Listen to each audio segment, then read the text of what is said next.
কিরণ, তোকে আজ আদি পিতার কাছ থেকে জেনে নিতে হবে যে এই সোনার কাঠি রূপোর কাঠি তুই কোথায় সুরক্ষিত রাখতে পারবি। আদি পিতার কাছে আমার আরো একটা প্রার্থনা আছে বাবা। কি প্রার্থনা? বিবাহের পূর্বে আমি আমার দৈব অস্ত্র বিসর্জন দিতে চাই।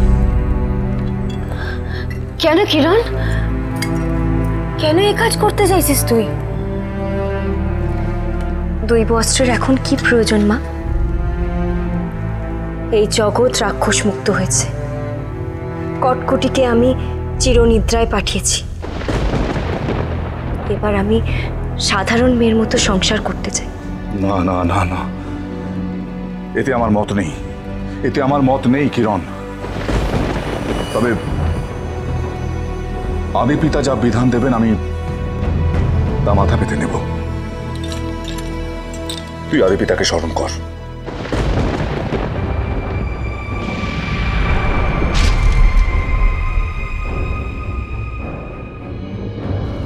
হে আদি পিতা, আপনি আমার সহায় হন, আপনি আমার সহায় হন আদি পিতা।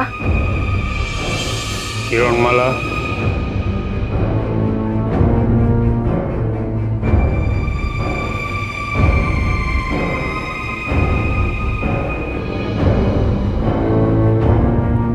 আদি পিতা, আমি আমার দৈব অস্ত্র ত্যাগ করতে চাই।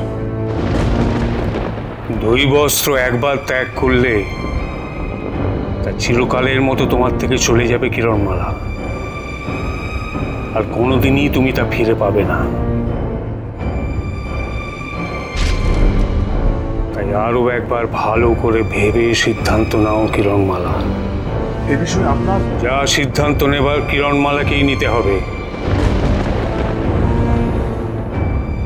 আমি চূড়ান্ত সিদ্ধান্ত নিয়ে নিয়েছি আদি পিতা।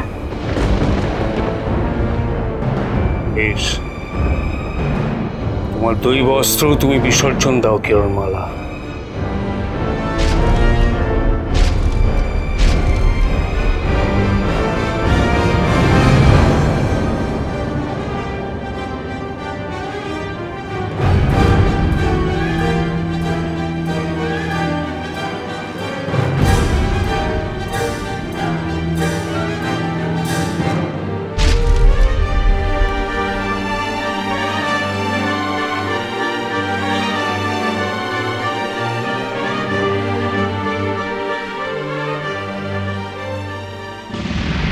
আদি পিতা, এই সোনার কাঠির উপর কাঠি কোথায় কিভাবে সুরক্ষিত রাখব? অচিনপুরের উত্তর পূর্ব প্রান্তে এক গুপ্ত জায়গায় একটি দৈব বৃক্ষ আছে। সেই বৃক্ষের কোটরে সোনার কাঠির উপর কাঠি সুরক্ষিত রাখা যাবে। তবে সেই কোঠর খোলা এবং বন্ধ করার মন্ত্র আছে।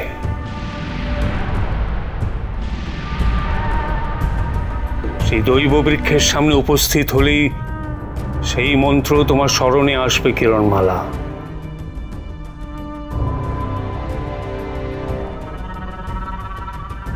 আমি তোমার মস্তিষ্কে সেই মন্ত্র স্থাপন করে দিচ্ছি কিরণমালা।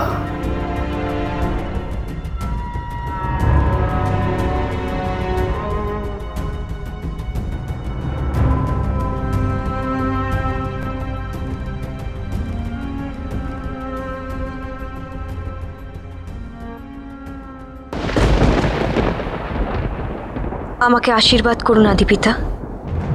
চিরসুখী হও কিরণমালা।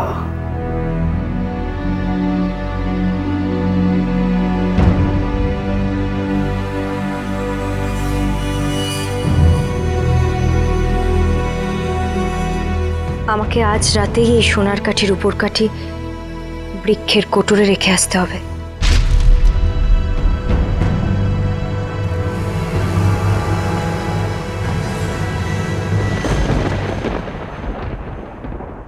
না না, কিছুতেই তোমাকে রাজপ্রাসাদের ভেতরে যেতে দেওয়া যাবে না। যাও এখান থেকে। একবার যেতে দাও না গো, একবার যেতে দাও। একবার রাজকন্যা কিরণমালাকে দেখেই আমি চলে আসবো। কথা দিচ্ছি, আমি কথা দিচ্ছি। বললাম তো হবে না, যাও।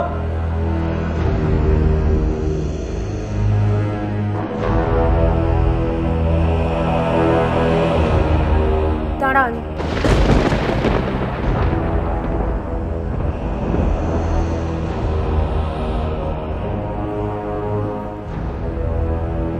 কে আপনি? আর রাজকন্যা কিরণমালার সঙ্গে কেন দেখা করতে চান? আমি যে সে লোক নই গো, আমি যে সে লোক নই। ওই লোকগুলো আমাকে ভেতরে ঢুকতে দিল না। আমি আসলে একজন জাদুকর। তাও আবার যেমন তেমন জাদুকর নই গো, যেমন তেমন জাদুকর নই। সে তো বুঝলাম, কিন্তু রাজকন্যা কিরণমালার সঙ্গে আপনার কি দরকার? বলছি শুনলাম রাজকন্যা কিরণমালার নাকি বিয়ে। তাই তো এই উপহার দিতে এসেছিলাম একটা। আমাদের রাজকন্যা খুব ভালো, খুব ভালো। সে ওই চাক্ষুষীদের চির নির্বাসনে পাঠিয়েছে। কি মজা, কি মজা, কি মজা। তাই একটা ভালো উপহার নিয়ে এসেছিলাম, একটা জাদুর উপহার। জাদুর উপহার? জাদুর উপহার? হ্যাঁ গো। এই পুতুলটা, এই পুতুলটা।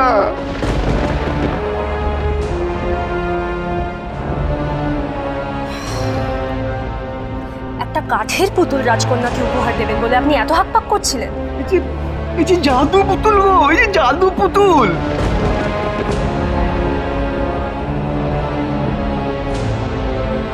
জাদু পুতুল?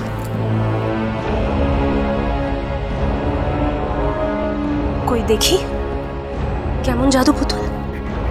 এই দেখো, দেখো।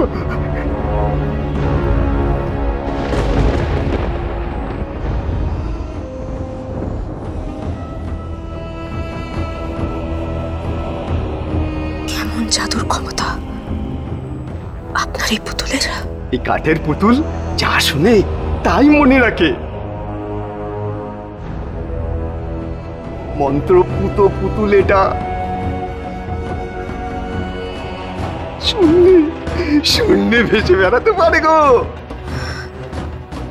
এই পুতুল আপনার হয়ে আমি রাজকন্যা কিরণমালাকে দিয়ে দেব। সে এখন বড়ই ব্যস্ত, তার পক্ষে এখানে আসা সম্ভব নয়। তুমি কে?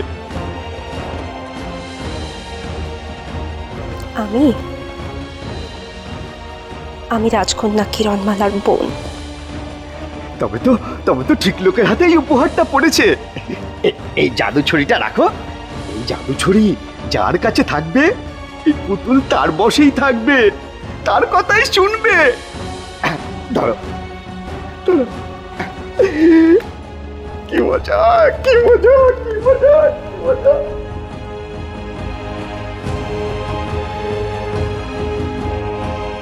পুতুল কিরণমালার নয়, আমার কাছে আসবে।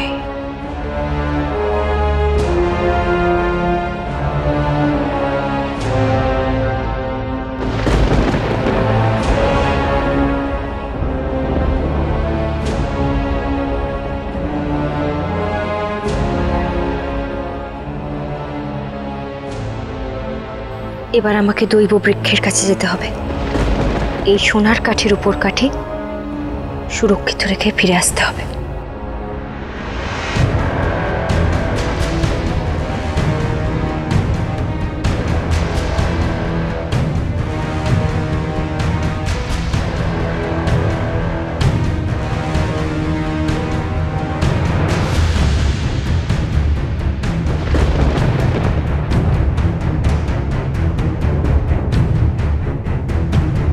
দাঁড়াও।